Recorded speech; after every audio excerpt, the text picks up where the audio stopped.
Hi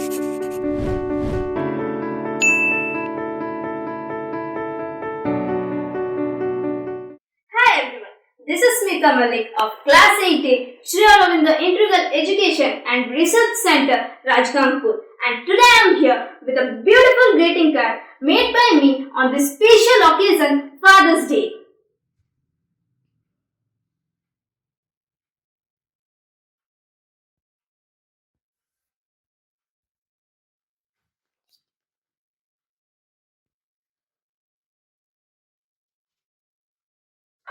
A father holds his daughter's hand for a short while, but he holds her heart forever.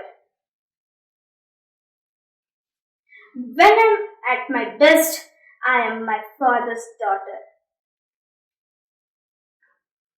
I think my mom put it best. She said little girls softened their daddy's heart.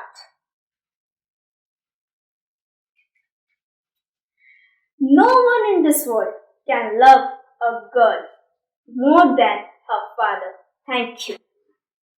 My dad is very special and my dad is my superhero. I love you, dad, so much.